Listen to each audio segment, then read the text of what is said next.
Hello दोस्तों, नमस्कार। मैं Vipin sir, Vipin math channel पे आपका स्वागत करता हूं। आइए हम लोग जो प्लेटफॉर्म का सेट कर रहे हैं, जो ये प्लेटफॉर्म का वॉल्यूम 1 मैथ का है, जिसमें ये 2018 से लेकर के अभी 2022 तक जो भी एग्ज़ाम हुए हैं रेलवे का, ये रेलवे का जो एग्ज़ाम हुआ है उसका सब प्रीवियस ईयर क्वेश्चन दिया हुआ है, जिसमें हम लोग लगातार सेट का डिस्कशन कर रहे हैं। कल हम लोग 5 नंबर सेट का डिस्कशन किए थे। आज इस क्लास में हम लोग 6 नंबर सेट का डिस्कशन करेंगे। ठीक, सेट नंबर 6 जो कि आरआरबी ग्रुप डी का सेट है, जो 18/8/2022 यानी शिफ्ट 3 में पूछा हुआ था। कल हम लोग शिफ्ट 2 वाला क्वेश्चन किए थे। ठीक, तो आज शिफ्ट 3 का क्वेश्चन करेंगे। ठीक, टोटल एक एक क्वेश्चन का हम लोग सोल्यूशन कर रहे हैं। तो आइए स्टार्ट करते हैं। उससे पहले अगर आप चैनल पर न्यू होंगे तो चैनल सब्सक्राइब कर लीजिएगा, विपिन मैथ चैनल, और बेल आइकन भी प्रेस कर लीजिएगा, जिससे जो भी न्यू वीडियो डलेगा उसका नोटिफिकेशन आपको मिलता रहेगा। ठीक, मैथ का हम लोग लगातार सेट कर रहे हैं। आगे आपके डिमांड के हिसाब से हम लोग रीजनिंग का भी करेंगे। अभी मैथ का लगातार सेट चल रहा है, अभी 6 नंबर सेट हम लोग आज करेंगे। ठीक, तो चलिए आइए देखते हैं, स्टार्ट करते हैं अगला क्वेश्चन स्टार्ट करते हैं। देखिए पहला क्वेश्चन क्या कह रहा है। पहला क्वेश्चन समीकरण से रिलेटेड है। ये एक क्वाड्रेटिक इक्वेशन, इसका मूल कल भी आया था ऐसा क्वेश्चन, मूल पूछ रहा है। यानी 6p² minus 5p minus 6 is equal to 0। और फर्स्ट इंटू लास्ट का फैक्टर आपको पता होगा, ये 36 आ रहा है, और 9 चौके 36, 9 में से 4 गया 5 है, तो सिंपल है। 6p² माइनस 9p और प्लस 4p और माइनस 6, यानी बीच वाला का ऐसा फैक्टर तोड़ा जाता है ना, दो फैक्टर ऐसा लिया जाता है जिसको जोड़ने या घटाने पे बीच वाला आ जाए, और गुणा करने पे फर्स्ट इंटू लास्ट यानी 36p² आ जाएगा माइनस में। ठीक, तो यही दो फैक्टर मिला। अब कॉमन ले लीजिए, कुछ नहीं है इसमें। जब यहाँ से हम लोग कॉमन लेंगे, देखिए इस दोनों में से आप कॉमन लीजिएगा 3p, तो ये हो जाएगा हमारा 2p माइनस 3 हो जाएगा। ठीक, अब प्लस यहाँ 2 कॉमन लेंगे तो ये भी हो जाएगा 2p माइनस 3 हो जाएगा, बराबर 0 हो जाएगा। यहाँ 0 है। अब इसमें से देखिए ये 2p माइनस 3, 2p माइनस 3 दोनों में कॉमन हो जाएगा। ये हमेशा सेम रहता है, जब भी आपका फैक्टर सही रहेगा ना तो ये दोनों सेम रहेगा। ये वाला ये कॉमन लेंगे तो यहाँ पे हो जाएगा 3p माइनस 2, देखिए सिंपल 3p प्लस 2। अब सिंपल हो गया। यहाँ से निकल जाएगा हमारा p का मान हो जाएगा 1, 3/2 हो जाएगा, और 1 जो होगा यहाँ से माइनस 2/3 हो जाएगा। तो यही दोनों हमारा वैल्यू हो जाएगा 3/2 माइनस 2/3। ऑप्शन नंबर बी में दिया हुआ है, तो B is the right answer. आसान क्वेश्चन था, फर्स्ट इंटू लास्ट का फैक्टर दिया हुआ था। ठीक, चलिए आगे बढ़ते हैं। नेक्स्ट क्वेश्चन, 2 नंबर क्वेश्चन देखिए। ये भी द्विघात समीकरण है, क्वाड्रेटिक इक्वेशन। कह रहे हैं कि द्विघात समीकरण x² ये 0 है, इसके मूलों की प्रकृति। अब देखिए आपको बता रहे हैं कि जो मूल की प्रकृति रहता है ना, मूलों की प्रकृति जो रहता है ना, वो किस पे डिपेंड करता है, तो इसके विवेचक को क्या बोलते हैं, b² माइनस 4ac। इसी पे डिपेंड करता है कि b² माइनस 4ac का मान क्या है। तो अब देखिए यहाँ पे दो बातें होता है। जब b² minus 4ac is less then 0, ये 4ac है, ये अगर 0 से छोटा हो जाए, इसको थोड़ा सा मिटा के लिख देते हैं। देखिए 2-3 कंडीशन इनको एकदम ध्यान में रखना होगा, बहुत क्वेश्चन इस पे आता है, ध्यान रखिएगा। अगर ये b² minus 4ac is less then 0 हो जाएगा तो ये क्या हो जाएगा, मूल काल्पनिक हो जाएगा। काल्पनिक यानी अवास्तविक उसको बोला जाता है। ठीक, काल्पनिक।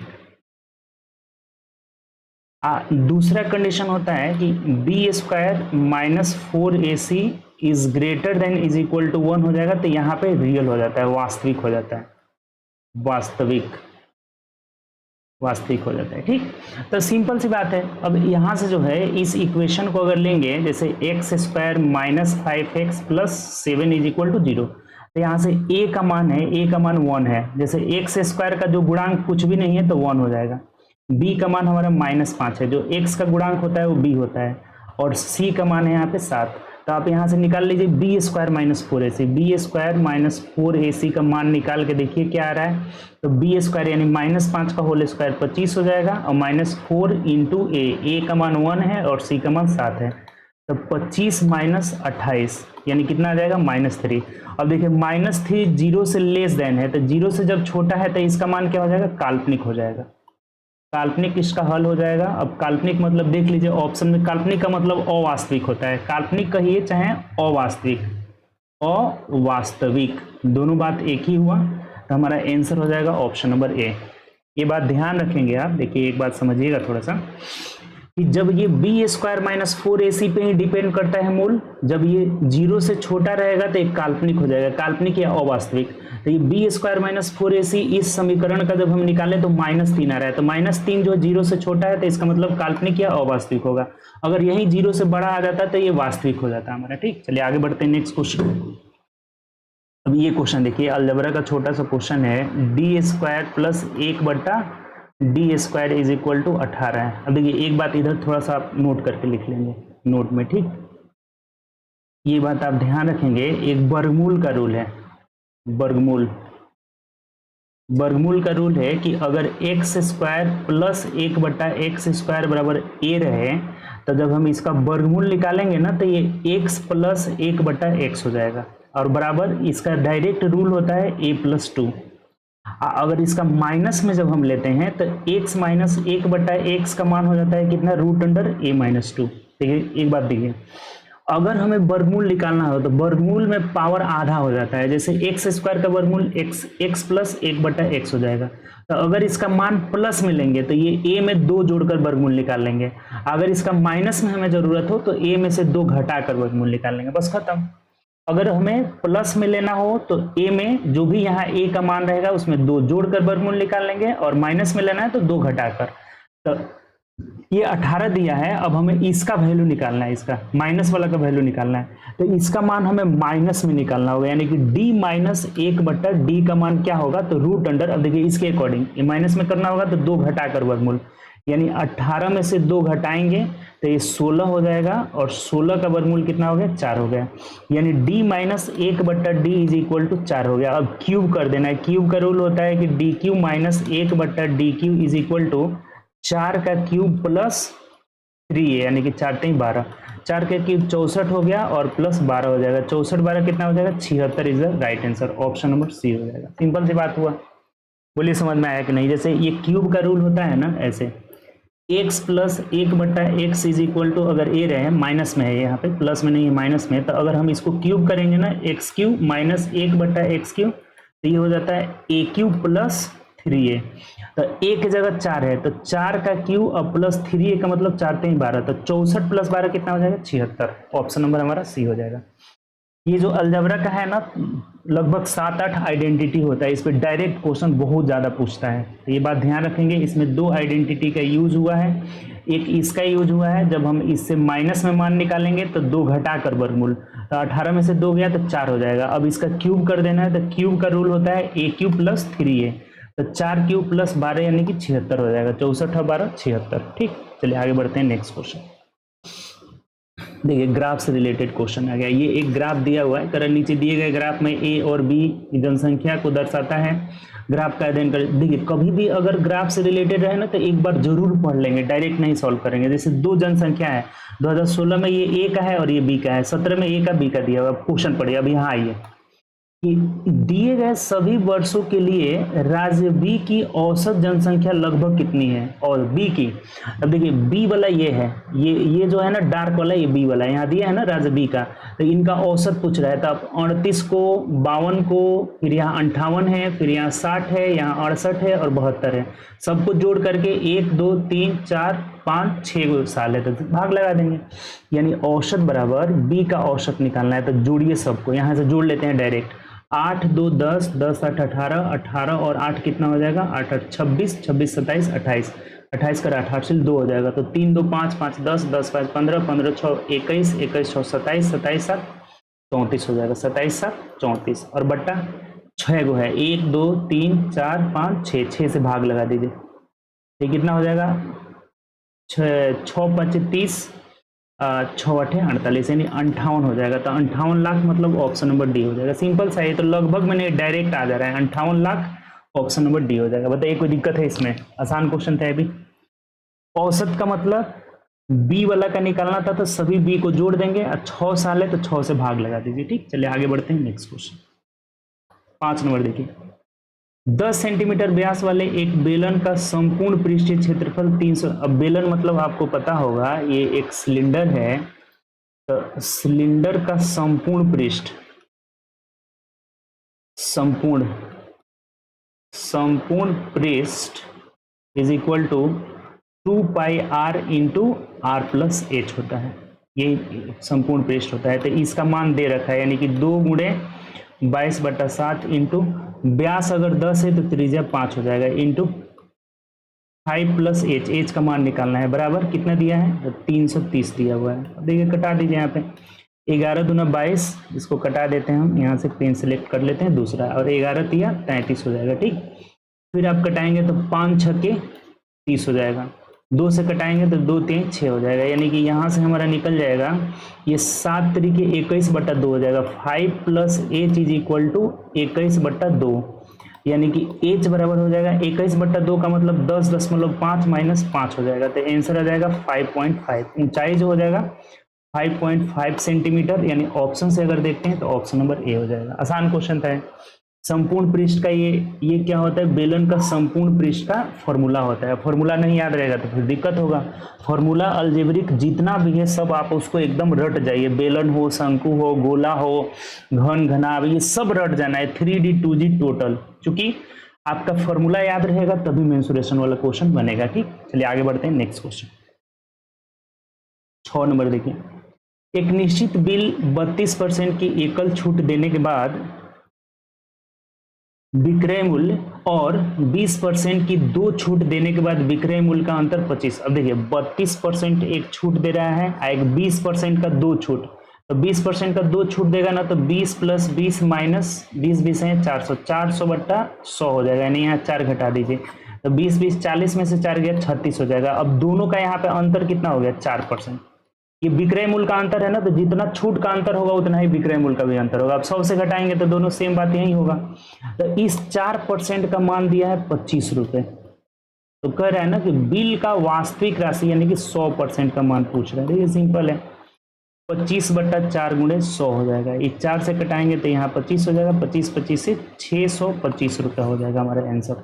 ऑप्शन से देखते हैं तो ऑप्शन नंबर बी हो जाएगा, ठीक। कुछ नहीं है, सिंपल सा है। चलिए आगे बढ़ते हैं, नेक्स्ट क्वेश्चन 7 नंबर देखिए। जैसे यहाँ पे ना देखिए, अगर नहीं समझें तो एक बात समझ रहे, एक तो 32% अलग छूट है, अब 20% के 2 छूट का एकल छूट निकालेंगे तो 36 आ जाएगा, तो दोनों का अंतर 4 का वैल्यू 25 रुपए दिया था, तो 100 का वैल्यू कितना हो जाएगा 625 रुपए, ठीक। चलिए आगे बढ़ते हैं।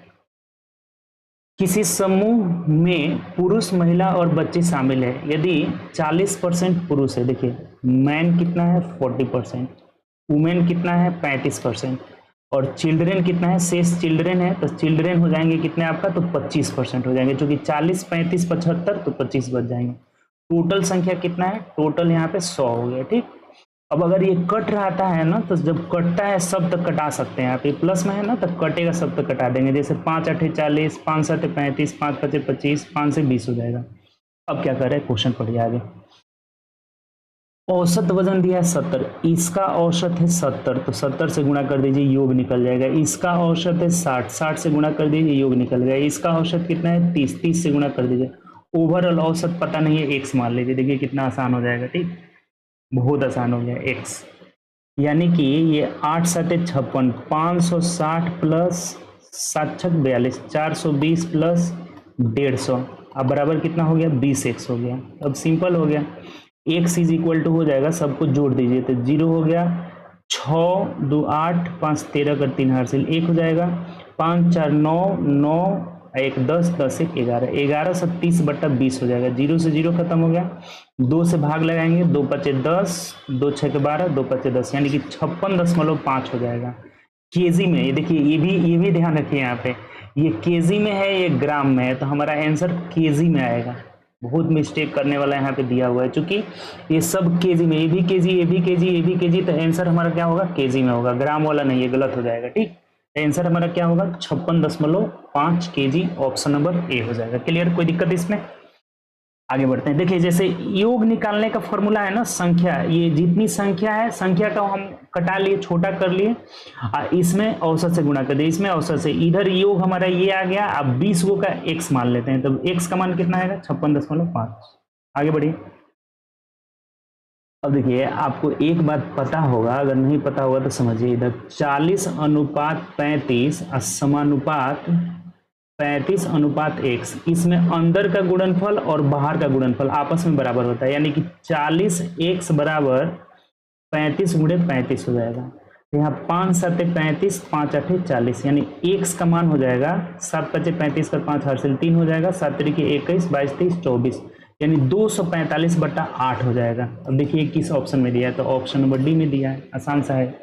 चलिए आगे बढ़ते हैं नेक्स्ट क्वेश्चन। बाहर वाला बाह्य पदों का गुणनफल बराबर अंतिम पदों का गुणनफल, ये रूल ही होता है आपका, ठीक। चलिए आगे बढ़ते हैं नेक्स्ट क्वेश्चन। 9 नंबर देखिए, एक दुकानदार किसी वस्तु को 25% लाभ पर बेचता है और बेईमानी से उस बाट का उपयोग करता है जो वास्तविक से 30% कम है। देखिए ऐसे क्वेश्चन को बनाने का एक तरीका है, जैसे इसका रियल जो वैल्यू है ना, 100 मान लेते हैं, रियल वैल्यू 100। अब इसी से तुलना करेंगे, जैसे ये बेचा है कितने में, इसका एसपी कितना है, 25% लाभ पर बेचा है तो ये 125 हो जाएगा, ठीक। और बेईमानी से वाट का उपयोग करता है जो वास्तविक से 30% कम है, तो 30 पर इससे 30% कम है, इसका मतलब इसका सीपी हो जाएगा 70। 30% कम, यहाँ 30% कम का मतलब कि 100 में से 30% कम वो दे रहा है, इसका मतलब 70। जो भी दुकानदार तौल के देता है वो सीपी हो जाता है। ये बेचा कितना में, एसपी 125। अब लाभ कितना हुआ आप ही बताइए, लाभ प्रतिशत हमें पूछा है, तो यहाँ 55 का लाभ हो गया, किस पर, 70 पर। प्रतिशत के लिए 100 से गुणा कर दो, 55 ही ना हो रहा है जी, 30 20 50 5 55, 0 से 0 खत्म, यानी 550/7, 7 7 49, 6 बच गया, फिर 0, 7 8 56, 4 60 हो गया, 7 5 35, फिर 7 5 35, यानी कितना 78 दशमलव नहीं 7 7 49 हो गया यहाँ पे, 7 5 35, 5 बचा ना, तो 7 7 49, 78.57%। ऑप्शन से देख लीजिए, तो ऑप्शन नंबर बी हो जाएगा हमारा, ठीक। ये भी आसान सा क्वेश्चन था, बात क्लियर हुआ कि नहीं। इस तरह के क्वेश्चन में कभी भी तुलना किया जाता है तो 100% मान लीजिए, इसी से हमें बढ़ना है। अभी कितना में बेचा है, तो 25% लाभ पर, तो इसका विक्रय मूल्य 125। ये हमें दे कितना रहा है, जो देता है वो सीपी होता है, 30% कम तोलता है तो 70 दे रहा है। अब इसे कितना लाभ हुआ, 55, किस पर, 70 पर, प्रतिशत के लिए। आगे बढ़िए,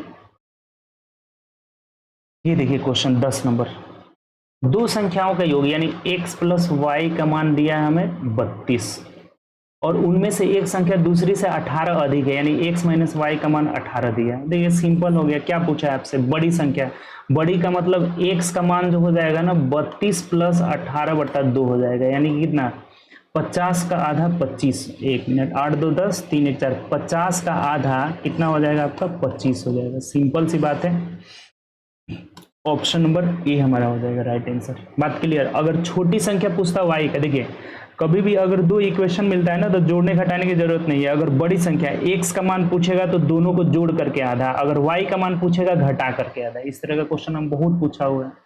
आगे बढ़ी, अब ये देखिए इसको तो डायरेक्ट आप सॉल्व कर लेंगे, 8 8 64 और गुणे 27 हो जाएगा, और बट्टा 64 का वर्गमूल 8 हो जाएगा, और 81 का वर्गमूल 9 हो जाएगा, तो 29 27 और 8 8 64, तो 8 तरीके आपका 24 जो है फाइनल आंसर आ जाएगा, ऑप्शन नंबर ए हो जाएगा, ठीक। चलिए आगे बढ़ते हैं नेक्स्ट क्वेश्चन। ये सब आसान क्वेश्चन है, ठीक। 12 पढ़िए, निम्नलिखित में से कौन सा युग्म सहअभाज्य, कल भी आया था सहअभाज्य, को प्राइम नंबर, सहअभाज्य का कल हम बताए थे कंसेप्ट कि सहअभाज्य क्या होता है, HCF1 होना चाहिए, HCF1 होगा तभी सहअभाज्य होगा।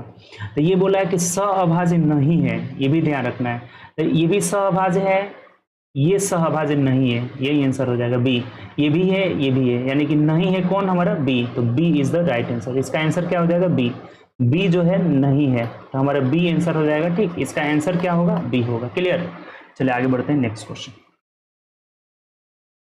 राजू और रमन, देखिए दो लोग हैं, एक है राजू और एक है रमन। राजू 12 दिन में किसी काम को करता है और रमन जो है 16 दिन में, तो टोटल वर्क क्या होगा बताइए, तो 48 हो जाएगा, एलसीएम 48, 12 चौका 48, 16 3 48। अब काम कैसे करना है, ये टाइम हो गया, ये इफिशियंसी है, ठीक। कह रहा है कि यदि राजू प्रारंभ करता है और वैकल्पिक का मतलब एक एक दिन छोड़कर कार्य करते हैं। देखिए सिंपल है, राजू पहले इसको स्टार्ट किया, राजू एक दिन में राजू कितना काम किया, 4 काम किया, इसका 4 क्षमता है। अब रमन जो है अगला दिन आ जाएगा, तो रमन जो है एक दिन में कितना काम करेगा, 3 काम करेगा, अर्थात यही प्रक्रिया, यानी कि 2 दिन में 4 3 7 कम हो गया, हमें काम कराना है कितना 48। अब क्या करते हैं कि इससे ऐसे संख्या से गुणा करते हैं दोनों ओर, क्योंकि 48 आ जाए या फिर उससे कम रहे। तो 7 7 49 ज्यादा हो जा रहा है, इसका मतलब 6 से इधर और 6 से इधर, यानी कि 12 दिन में कितना काम हो गया आपका, तो 42 काम कंप्लीट हो गया। ठीक, और कितने काम बचा है इसमें से, शेष कितना बचा है, तो शेष जो है 6 बचा है, घटा दिए। अब इस 6 को कौन करेगा बताइए, तो 6 को पहले राजू, जो कभी भी अगर वैकल्पिक रूप से काम करते हैं ना, तो जो लास्ट में काम बचता है उसको, जो काम शुरू करता है राजू, राजू शुरू किया ना तो पहले राजू करेगा। यानी राजू का क्षमता है कि एक दिन ही काम करेगा वो, और एक दिन में 4 काम करेगा। तो ये राजू जो है एक दिन काम किया और कितना काम कर लिया, 4, तो 4 घटा लेंगे तो 6 में से 4 गया, अभी भी 2 बचा हुआ है। तो इस 2 को अब रमन करेगा, वो कितने दिन में करेगा, तो रमन जो कर लेगा वो 2/3 दिन में करेगा। तो टोटल टाइम देखिए, यहाँ 2/3, यहाँ 1 है और यहाँ 12 है, तो 12 + 1 + 2/3 यानी कि 13.2/3 हमारा आंसर हो जाएगा। ऑप्शन नंबर डी हो जाएगा। देखिए आसान था ये क्वेश्चन, बहुत क्वेश्चन ऐसा आया है। देखिए एक बार और इस बात को समझिए आप, राजू का क्षमता 4 है, रमन का क्षमता 3 है। तो राजू एक दिन काम किया 4, रमन एक दिन काम किया 3, यानी 2 दिन का काम हो गया हमारा कितना, 7। ये 2 दिन का काम 7 हो गया। तो इधर 6 से इसलिए गुणा किए कि हमें 48 काम कराना है, तो 7 6 42, अगर 7 से गुणा करेंगे तो 49, ज्यादा काम आप करा नहीं सकते हैं। तो 6 से दोनों ओर गुणा कर लिया, अर्थात 12 दिन में आपका 42 काम कंप्लीट हो गया। तो शेष बचा कितना है, 6। अब राजू करेगा एक ही दिन कर सकता है, तो एक दिन में 4 काम एक कंप्लीट कर लिया, तो अभी भी 2 काम बचा हुआ है। तो इस 2 को अब रमन करेगा, तो कितने दिन में, 2/3 दिन में, यानी कि यहाँ 12 दिन हुआ, यहाँ 1 दिन हुआ, तो 12 और 1 13, और फिर यहाँ 2/3 दिन हुआ, तो 13.2/3 दिन। ऑप्शन नंबर डी हो जाएगा। ठीक, चलिए आगे बढ़ते हैं नेक्स्ट क्वेश्चन। 14 नंबर देखिए कि 5 घंटे में इतना जा रहा है, तो यहाँ पे स्पीड पहले आप निकाल लीजिए। स्पीड इज इक्वल टू हो जाएगा 275/5, यानी 5 5 25, 5 5 25, 55 km/h हो गया। ठीक, अब कह रहा है कि यदि चाल 5 किलोमीटर घटा दिया जाए, यानी कि बाद वाला जो चाल होगा ना, बाद वाला, तो 5 इसमें से घटाइएगा तो 50 km/h हो जाएगा। अब क्या कह रहा है, तो 250 किलोमीटर जाने में कितना समय लगेगा, तो समय बराबर दूरी बटा चाल, यानी 250/50 कर लेंगे तो 5 घंटा का समय लग जाएगा। ऑप्शन से देखिए तो ऑप्शन नंबर सी हो जाएगा। आसान क्वेश्चन था, ठीक, सिंपल क्वेश्चन था। चलिए आगे बढ़ते हैं हम लोग का नेक्स्ट क्वेश्चन। एक समबाहुभुज का प्रत्येक अंतःकोण, कल भी आया हुआ था, प्रत्येक अंतःकोण अगर 160 डिग्री है तो बाह्य कोण क्या होगा, आप ही बताइए। बाह्य कोण इज इक्वल टू, कल बताए थे कि 180 में से घटा लेंगे 160 तो कितना आ जाएगा, 20 डिग्री आ जाएगा। अब भुजाओं की जो संख्या होता है ना, कल ही लिखाए थे फॉर्मूला, बोले थे कि फॉर्मूला नोट कर लीजिएगा। भुजाओं की संख्या इज इक्वल टू 360 बटा बाह्य कोण 20 डिग्री है, तो 0 से 0 कटा, 2 से कटाइएगा 18 डिग्री, 18 गो भुजा हो जाएगा, यानी कि ऑप्शन नंबर बी हमारा हो जाएगा। कभी भी ये कल लिखाए थे आपको कि अगर बहुभुज के भुजाओं की संख्या पूछी जाए, भुजाओं की संख्या बताइए क्या होगा, तो 360 बटा बाह्य कोण, एक्सटीरियर एंगल, बाह्य कोण हो जाता है हमारा। ठीक, तो 360 बटा बाह्य कोण निकाल लेंगे। इसे ही बहुत काम का फॉर्मूला है, इसे बहुत ज्यादा क्वेश्चन आया हुआ है। तो 360 बाह्य कोण पहले कैसे निकाले, तो अगर अंतः कोण 160 है तो बाह्य कोण 180 में से घटाए 20 डिग्री, 360 में 20 से भाग दीजिए 18। ठीक, चलिए आगे बढ़ते हैं नेक्स्ट क्वेश्चन। 16 नंबर देखिए क्या बोला है, पढ़िए। एक समलंब चतुर्भुज की समानांतर भुजाएं, एक समलंब चतुर्भुज की समानांतर भुजाएं और उसकी ऊंचाई 4 के सार्व अंतर के साथ समानांतर श्रेणी में है। यदि ऊंचाई उस श्रेणी का सबसे बड़ा पद है और समानांतर चतुर्भुज का क्षेत्रफल 160 वर्ग इकाई है, तो सबसे बड़ी भुजा और छोटी भुजा, सबसे छोटी भुजा की लंबाई का अनुपात क्या होगा। देखिए ऐसे क्वेश्चन को बनाने का तरीका है, जैसे ये बोला है ना कि जो इसकी छोटी भुजा अगर x मान लेंगे तो जो बड़ी भुजा होगा x + 4 होगा, x + 4, और जो ऊंचाई होगा वो x + 8 हो जाएगा। चूंकि ये AP में है, ये समानांतर श्रेणी में है, तो समानांतर श्रेणी में एक x हो गया तो ये एक x प्लस 4 होगा, एक x प्लस 8 होगा, 4 4 बढ़ता जाएगा क्योंकि सार्व अंतर यहाँ 4 दिया हुआ है। ठीक, ये एपी में है। हमें बोला है कि ये बड़ी भुजा और छोटी भुजा का रेशियो निकालना है। तो एक बात देखिए, आपको हम सबसे आसान तरीका बता रहे हैं और एक बेसिक तरीका भी बताएंगे। जैसे ये इससे 4 अधिक है, तो 4 अधिक का मतलब जैसे इन दोनों का अंतर कितना है, 4 होना चाहिए। दोनों का अंतर कितना होना चाहिए, 4। तो ये अगर यहाँ पे 20 ले रहे हैं, जैसे 4 का फैक्टर होना चाहिए, तो 20 और ये 4 हो जाएगा। तो यहाँ देखिए, तो अंतर 4 है, यहाँ पे नहीं है, तो ये गलत हो जाएगा।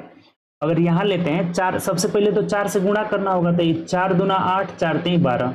तो यहाँ 4 का अंतर है, लेकिन ये छोटा है, ये बड़ा है। पहले बड़ा तब बाद में छोटा आना चाहिए। जैसे यहाँ हो जाएगा 4 3 12 और 4 दूना 8। अब देखिए यहाँ 4 का अंतर है, ये बड़ा वाला पहले, छोटा वाला बाद में। इसको 4 से गुणा करेंगे, ये तो हो ही नहीं सकता है, पहले छोटा वाला हो ही नहीं। ये दोनों को तो चेक करने की जरूरत ही नहीं है, लेकिन क्योंकि पहले छोटा वाला हो ही नहीं सकता है, तो हमारा आंसर एक ही बनता है, जो ऑप्शन नंबर क्या है, सी बनता है। क्योंकि इसी दोनों में 4 का गैपिंग है। इसको 4 से अगर आप गुणा करते हैं, 4 से अगर गुणा करते हैं यहाँ पे, तो ये नहीं होगा। लेकिन एक बात और समझने वाली चीज है कि ये जो रेशियो है, ये एक गुना में यहाँ 4 का गैपिंग है। यहाँ पे 2 गुना में अगर करते हैं तो 2 10, यहाँ 8 का गैपिंग हो जाएगा। लेकिन ये भी हो सकता है, ये भी हो सकता है, लेकिन सही बात है, जब 4 से गुणा करेंगे तो 4 3 12, 4 दूना 8, यानी 4 का गैपिंग यही मिल रहा है हमारा। यहाँ 4 एकम 4, 5 चौक 20, यहाँ पे नहीं हो रहा है। अगर बेसिक से बनाते हैं, देखिए अब बेसिक समझिए। एक तो आप ये सीख लिए, इसको थोड़ा सा हम मिटा देते हैं। ठीक, सबसे अच्छा है इसका बेसिक समझना। देखिए बेसिक, ये अच्छा क्वेश्चन है। यहाँ से ये हमारा छोटी भुजा हो गया, यानी कि छोटी भुजा को ए मान लेते हैं, ये बी हो गया, ये एच हो गया।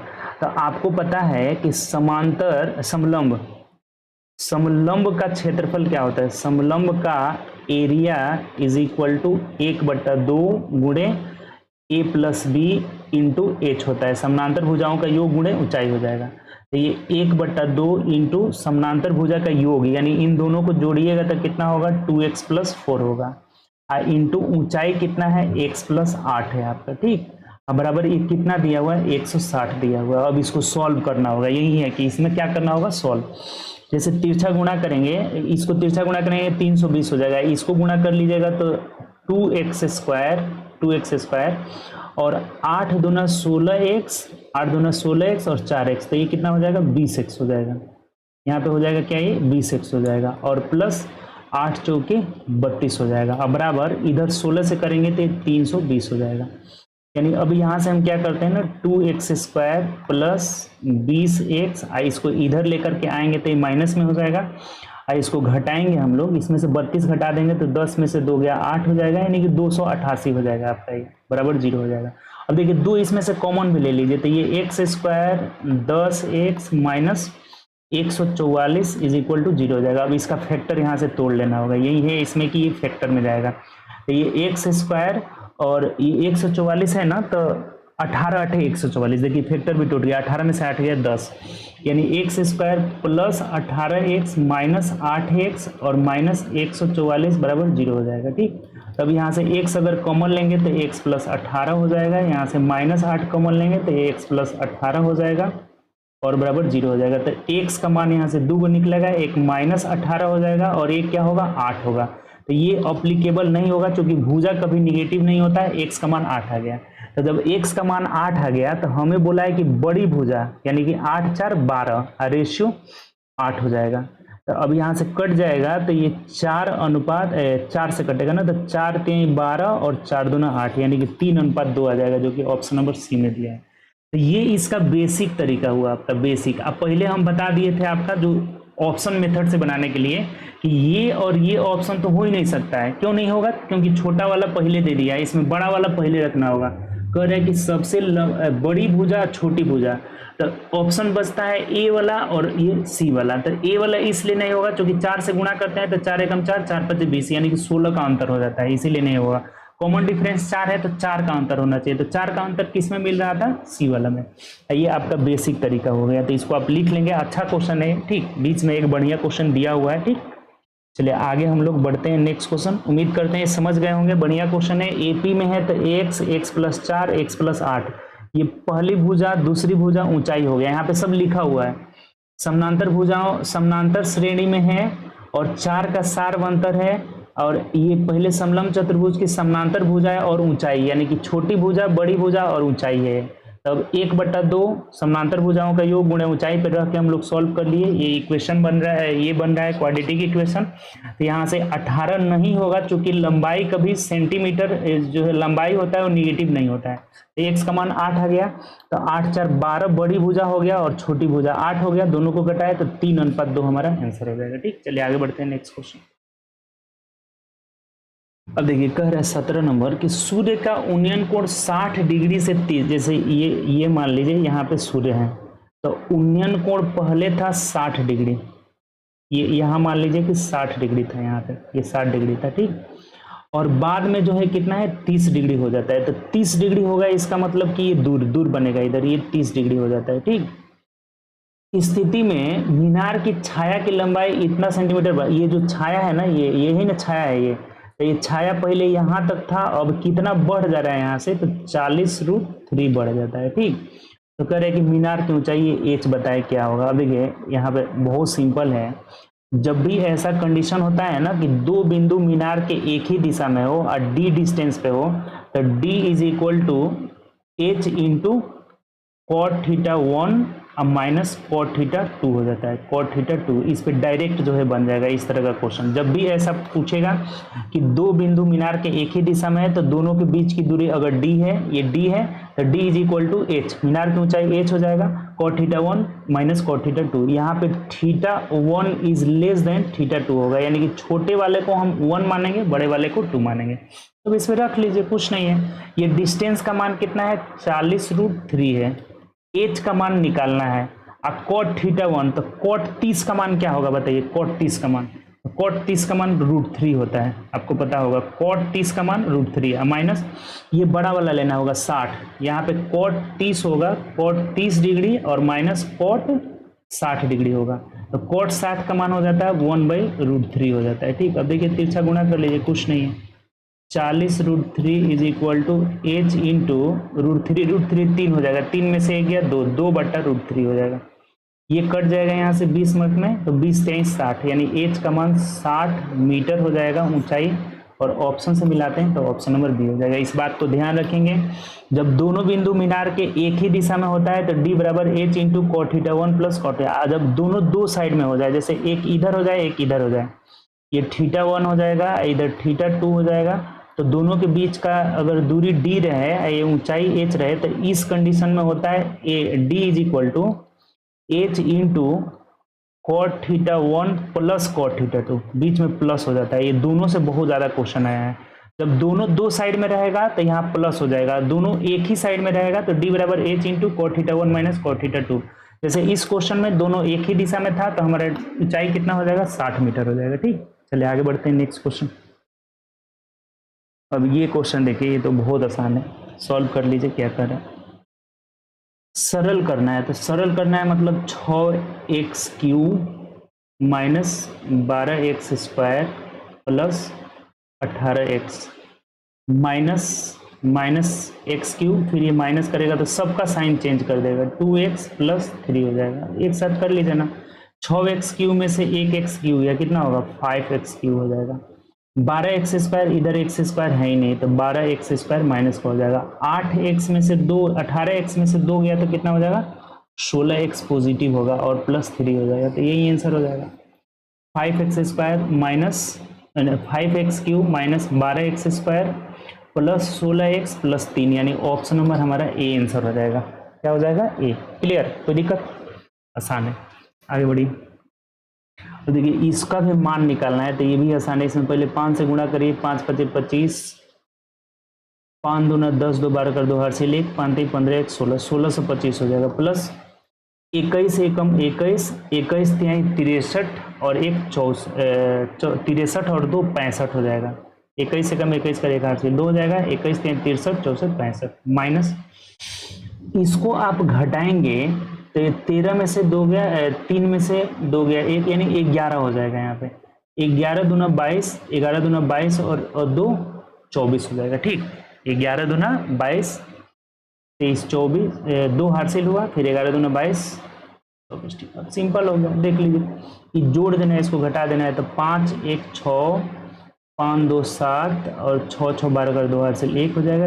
इसमें से घटा देना है कितना हमें, तो 2 4 2 घटा देना है, यानी कि 4 हो जाएगा। 7 में से 4 गया 3 हो जाएगा, और यहाँ 2 2 0 हो जाएगा, यहाँ 2 हो जाएगा, यानी कि 2034 हमारा ऑप्शन नंबर बी हो जाएगा। ठीक, आसान क्वेश्चन था, सिर्फ गुणा भाग, इसमें गुणा और जोड़ घटाव करना था। ठीक, चलिए आगे बढ़ते हैं नेक्स्ट क्वेश्चन।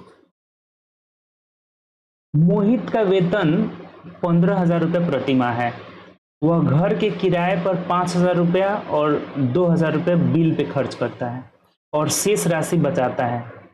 यदि वह अपने जन्मदिन वाले महीने में, तो जन्मदिन वाले जिस महीने में उसका जन्मदिन है उस महीने में पूरी मासिक बचत जन्मदिन पर खर्च कर देता है, तो एक वर्ष में उसने कितना, मतलब कि इसका कहने का मतलब ये हुआ कि 15,000 रुपये कमा रहा है, जिसमें से खर्च कितना कर रहा है, तो 5,000 यहाँ और 2,000 यहाँ, यानी 7,000 ये खर्च कर रहा है। तो ये बचत कितना हो गया, ये बचत निकाल लिया, इसका बचत, मासिक बचत, तो ये बचत हो गया 8,000 रुपया।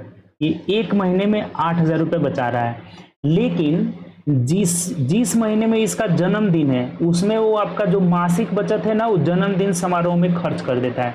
यानी कि किसी एक महीना में इसका जन्मदिन पड़ेगा, तो ये 12 में से एक महीना घटा देंगे, तो 11 महीना में ये 8,000 रुपये जब बचाएगा, तो 11 8 88,000 रुपये बचा लेगा। टोटल बचत पूछ रहा था, ये हो जाएगा। कह रहा था कि उसके द्वारा एक साल में बचत की गई राशि 88,000। क्यों 11 से गुणा किए, क्योंकि ये जिस मंथ में उसका जन्मदिन है, उसका जन्मदिन है उस महीना में वो पूरा जो है अपना बचत, यहाँ बोला हुआ है कि मासिक बचत जन्मदिन समारोह में खर्च कर देता है, तो 11 महीना ही बचाएगा वो, एक महीना वो अपना खर्च कर देता है, तो 88,000 ऑप्शन नंबर ए हो जाएगा। ठीक, चलिए आगे बढ़ते हैं नेक्स्ट क्वेश्चन। 6 सेंटीमीटर त्रिज्या वाले एक ठोस गोले से प्रत्येक 0.3 सेंटीमीटर त्रिज्या वाले गोलाकार कांचे, अब देखिए ये संख्या पूछा है कितना बनेगा ये गोलाकार कांचे, तो संख्या बराबर गोला का आयतन होता है 4/3 पाई आर क्यू। आर क्यू का मतलब 6 गुणे 6 गुणे 6, इसमें भाग लगा देना है। ये भी गोला ही बनाया ना, तो 4/3 ये दोनों कट जाएगा, इसका कोई जरूरत नहीं था, ये कट जाएगा डायरेक्ट। आर क्यू में 0.3 गुणे 0.3 गुणे 0.3 हो जाएगा। अब ये जब पॉइंट तीनों हटाएंगे तो ऊपर हमारा 1,000 हो जाएगा। इस 3 से कटाएंगे तो ये 2 मर्त में कटेगा, ये भी 3 से कटेगा 2 मर्त में, ये भी 3 से कटेगा 2 मर्त में, तो 2 दूनी के 4 दूनी के 8, यानी 8,000 कांचा बनेगा। 8,000 का मतलब ऑप्शन नंबर सी हो जाएगा। सिंपल सी बात है, इस बड़े वाले के आयतन में छोटे वाले के आयतन से भाग दे दिए तो 8,000। ठीक, चलिए आगे बढ़ते हैं नेक्स्ट क्वेश्चन। अगला कह रहा है ना आपका क्वेश्चन कि 12.5% वार्षिक साधारण ब्याज की दर से 2 वर्ष का मिश्रधन। अब देखिए आपको एक बात बताते हैं, कभी भी अगर एसआई की बात करें ना तो R इंटू टी, अगर अमाउंट की बात करें ना तो 100 जुड़ जाता है, 100 प्लस RT हो जाता है। ठीक, अब प्रिंसिपल हमेशा 100% होता है, ये बात ध्यान रखेंगे ना, तो आपका जो साधारण ब्याज है ना इतना ही में खत्म हो जाएगा, कुछ है ही नहीं। जैसे अगर ये 12.5% के रेट से 2 साल का, तो 12 दूना 24 से 25/2 गुणे 2 करेंगे, तो ये जो एसआई हो गया ना, एसआई का रेट हो जाएगा 25%, तो ये जो अमाउंट होगा, तो अमाउंट कितना हो जाएगा 125 हो जाएगा। 125% का मान हमें दे रखा है यहाँ पे, कितना, तो 8250 दिया हुआ है। अब पूछ रहा है ना कि साधारण ब्याज क्या हो गया, यानी कि 25% का मान हमें पूछ रहा है, तो देखिए कितना आसान हो जाएगा, 8,250 बटा 125 इंटू 25 हो जाएगा, तो 25 5 125। ठीक है, 125 था, 5 से कटाएंगे तो ये हो जाएगा 5 एकम 5, 5 छः 30, 5 5 25, यानी 1,650 रुपये ब्याज हो जाएगा। ऑप्शन से देखिए ऑप्शन नंबर ए हो जाएगा, कुछ था ही नहीं इसमें। ये तीनों बात ध्यान रखेंगे, हमेशा मूलधन जो होता है 100%, ब्याज जो होता है R इंटू टी, और जो अमाउंट हो जाता है 100 प्लस RT हो जाएगा। तो R इंटू टी किए तो ये आया 25%, यानी एसआई 25%, अमाउंट 125 का मान दिया हुआ है, 25 का पूछ रहा है। अगर प्रिंसिपल पूछता तो हम 100% का मान निकाल लेते, तो प्रिंसिपल आ जाता है। ठीक, चलिए आगे बढ़ते हैं नेक्स्ट क्वेश्चन।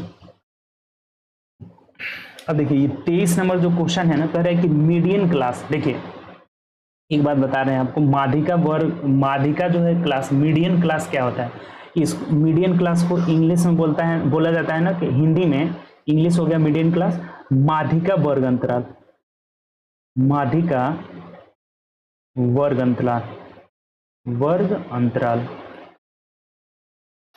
अंतराल। तो ये मीडियन क्लास जो होता है, माध्यिका वर्ग अंतराल कैसे निकालते हैं, तो सबसे पहले ना टोटल टर्म निकालेंगे। ये देखिए, इसको नोट करके लिख लीजिए, जो मीडियन क्लास जो होता है ना, n/2 प्लस वनवा, n/2 प्लस वनवा पद जिस वर्ग अंतराल में, वर्ग अंतराल में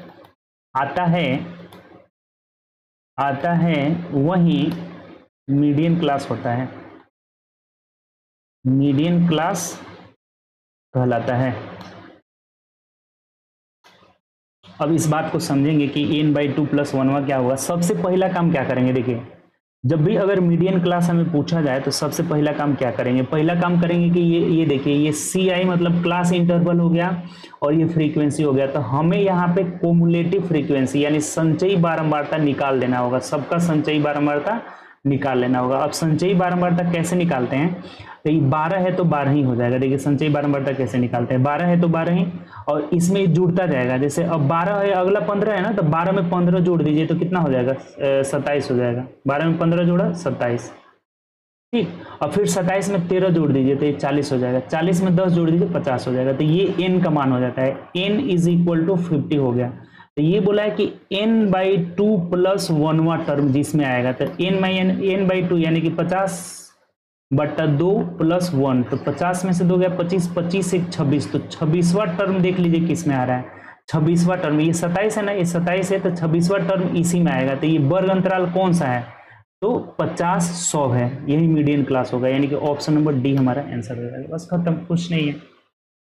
सबसे पहला काम क्या करना होगा, जब भी अगर हमें मीडियन क्लास पूछा जाए तो हम सबसे पहले कोमुलेटिव फ्रीक्वेंसी यानी संचयी बारंबारता निकालेंगे। तो ये 12 है तो 12 ही हो जाएगा, 15 जुड़ेगा तो 27 हो जाएगा, फिर 13 जुड़ेगा 40 हो जाएगा, ये 50 हो जाएगा।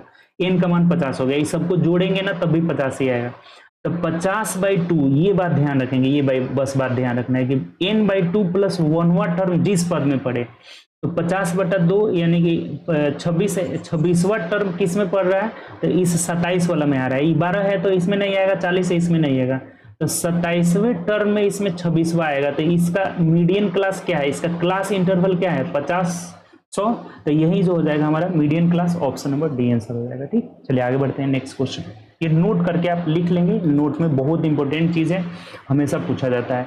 अगर मॉडल क्लास की बात करें ना, बहुलक वर्ग अंतराल, तो जिसकी बारंबारता अधिक होती है वही मॉडल क्लास हो जाता है। जैसे अगर इसी क्वेश्चन में पूछ देता है कि मॉडल क्लास बताइए, तो इसकी बारंबारता 12 है, 15 है, 13 है, 10 है, तो सब यही मॉडल क्लास भी हो जाता है। ठीक, अगर पूछा रहता है तो मॉडल क्लास में कुछ नहीं है, जिसकी बारंबारता ज्यादा वही मॉडल क्लास हो जाएगा। ठीक, चलिए ये दोनों लिख लीजिएगा, मीडियन क्लास, मॉडल क्लास। ठीक, चलिए आगे बढ़ते हैं नेक्स्ट क्वेश्चन।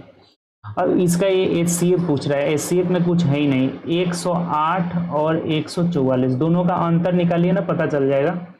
तो 36 हुआ, 14 में 60 गया 6।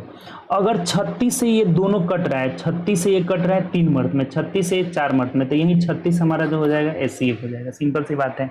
नहीं तो भाग विधि आप जानते ही होंगे कि 144 को 108 से भाग लगाएं, 1 मर्त में गया तो ये कितना आ गया, यहाँ पे 36 हो गया, फिर ये 108 उतर जाएगा और यहाँ से 3 मर्त में 108 हो जाएगा, एक कट गया।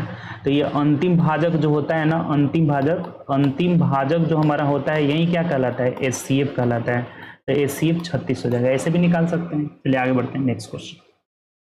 अब ये देखिए, आपको पता है ना कि x के पावर जब भी निगेटिव में रहता है तो ये इन्वर्स हो जाता है, 1/x के पावर n हो जाता है। अगर 1/x के पावर अगर माइनस में आ जाए कि -n है, तो अब इसका इन्वर्स करेंगे तो ये x के पावर n हो जाएगा, x के पावर n, क्योंकि 1/x का इन्वर्स x ही हो जाएगा। बात क्लियर। अब ये कुछ नहीं है, ये बट्टा में है तो इसका इन्वर्स करेंगे तो ये 3 के पावर 3 हो जाएगा, प्लस ये 5 के पावर 4 हो जाएगा, प्लस 15 के पावर 2 हो जाएगा। कुछ नहीं है, इन्वर्स खत्म हो गया है।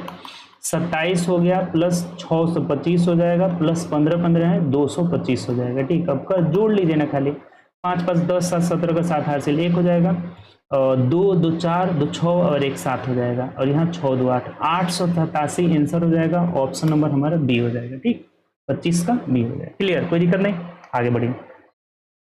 और देखिए ये ग्राफ से रिलेटेड आ गया, ग्राफ को तो पढ़ना पड़ेगा। ग्राफ पढ़िए। निम्नलिखित ग्राफ दिए गए वर्ष के दौरान डेयरी उत्पादन कंपनी की 3 शाखाएं एक्स वाई और जेड द्वारा दुग्ध उत्पादन, ये जो है ना एक्स का वाई का और जेड का, देखिए एक्स वाला है पहला वाला है, वाई वाला है दूसरा वाला है, जेड वाला तीसरा वाला है। तो 2018 में एक्स का 50 उत्पादन हुआ, ये मात्रा दिया 1000 टन में। तो ये सब पढ़ लिया, पता चल गया क्या है। अब क्वेश्चन पढ़िए, यहाँ से क्वेश्चन दिए गए 4 वर्षों के लिए डेयरी उत्पादन कंपनी की किस शाखाओं का औसत उत्पादन न्यूनतम था। देखिए औसत निकालना है ना, तो हमें ए का, एक्स का, वाई का और जेड का, तीनों को जोड़ना पड़ेगा, तभी हमें औसत पता चलेगा। जिसका योग ज्यादा होगा उसका औसत भी ज्यादा होगा, जिसका योग न्यूनतम होगा उसका औसत भी न्यूनतम होगा। तो खाली आप जोड़ लीजिए, पता चल जाएगा।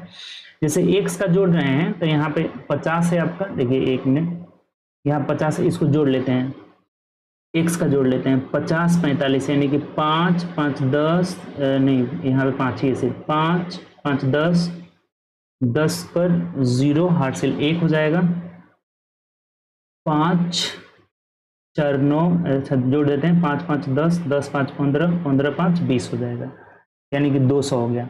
वाई वाला जोड़िए 35 और 45 तो 80 हो जाएगा, 5 5 10 और 4 3 7 1 8 80, 80 और 45 तो 125, 125 और 55 यानी कि 5 5 10 5 2 7 180 हो जाएगा। ठीक, वाई जेड वाला जोड़िए तो 45 40 कितना हो जाएगा आपका, तो 85, 85 और 40 125, 125 और 65 125 और 65 185 हो गया। ठीक, 185, 45 40 40 80 85 हो गया, 85 और 40 कितना हो जाएगा, 8 4 12, 125 और 60, 125 और 60 सही तो है, 185। तो न्यूनतम कौन सा है, वाई ना है यहाँ पे।